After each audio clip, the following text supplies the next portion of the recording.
When you think about it, the heart really is a fist-sized powerhouse that pumps fresh oxygen and nutrient-rich blood through our bodies to keep us alive. And since February is American Heart Month, we wanted to talk about important tests to help determine if you might be at risk for heart disease. Joining me now is Dr. George Spivak, a cardiologist at Midstate Medical Center. Doctor, I think a lot of people are aware that heart disease is the #1 killer for men and women, but what they might not be aware about is that it's so preventable. Definitely, there's a lot that can be done to prevent heart disease from happening in the first place, but also a lot that can be done to control heart disease and once it's been diagnosed and limit the chance that heart disease can cause you further trouble in the years ahead. Okay, so what is the moment, or what is the sign that we should call a doctor?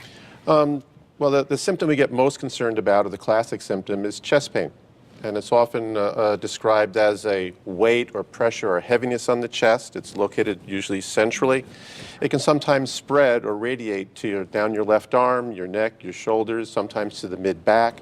There can be some accompanying or associated symptoms, typically shortness of breath, possibly a sense of nausea, or even severe sweating, what we call diaphoresis.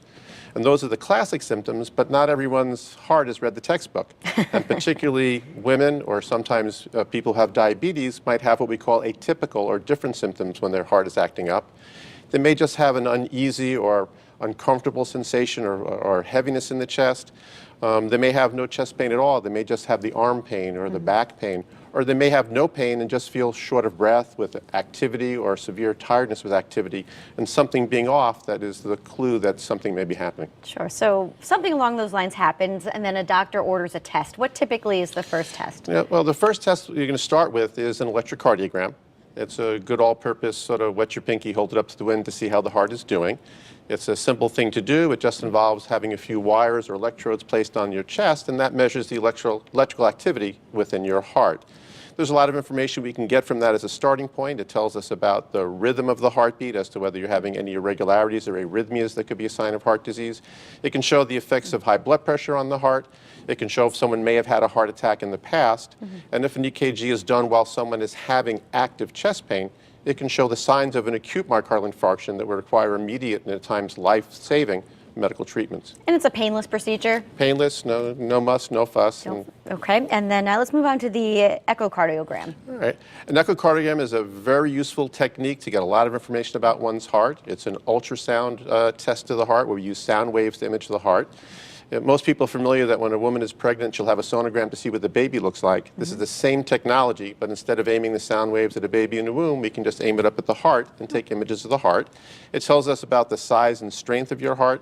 It can show damage that may have occurred in a previous heart attack. It tells us how your heart valves are doing to see if there are any issues there that could be causing your symptoms. Again, it's a very safe, easy test to go through. There's no special preparation. We put a few of those wires or electrodes on your heart and just rub a microphone gadget on the skin over the heart and make a picture using sound waves. Okay, and then I think a lot of our viewers have probably heard of a stress test. All right. If chest pain is the concern, and the concern is do you have coronary artery disease or a blocked artery in the heart, the stress test is the way we start. There are a variety of different stress tests we might do. The starting point is a standard exercise stress test, and that's the medical equivalent of taking your heart out for a test drive. Again, we'll have you hooked up to some wires or electrodes similar to electrocardiogram and take you for a walk on a treadmill.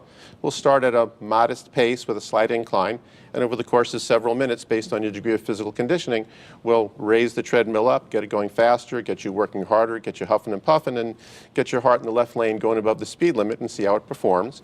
We see if you're having symptoms, we see how your blood pressure is doing, and we can look for characteristic changes that might occur on the electrocardiogram that might tell us whether or not you have underlying coronary artery disease. Okay. And though the stress test is a very handy test, it does have its limitations. Certainly if one does a good job on a stress test, it tells us with a high degree of reliability that your heart is good.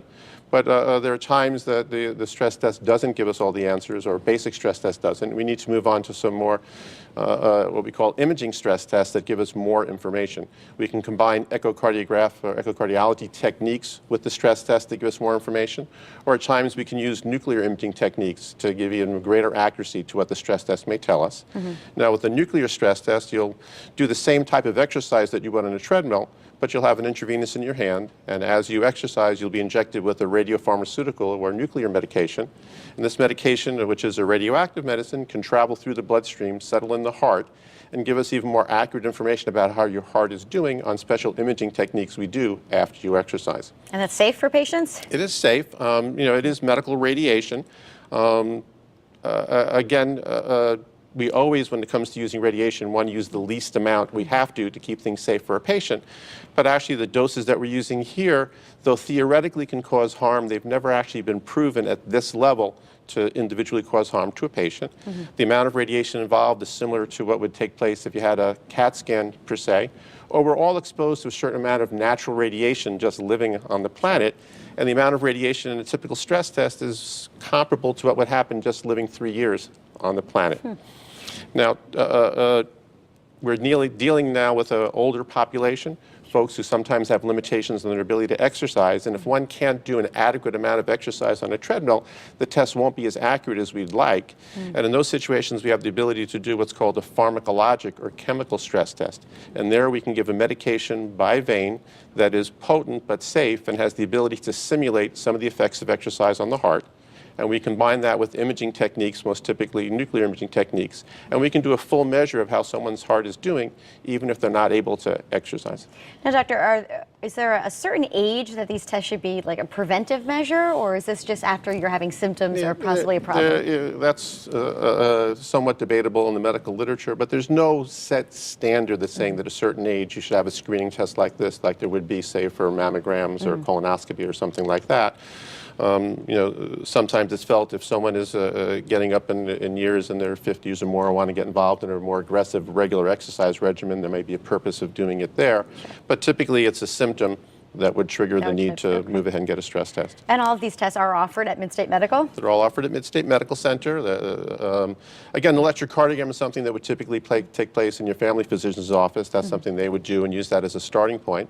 And at that point, if they had concerns based on your symptoms or concerns based on what the electrocardiogram would show, then they can either, if they're comfortable themselves, arrange and order stress testing for you, or they can refer you to a cardiologist who might be in a better position to decide what the right test is for you, and also be able to help you understand the results or interpret the results with you and guide you as to what this may steer us to do for you. Very good. Well, great resources over at Midstate. We'll put the information up on the screen there.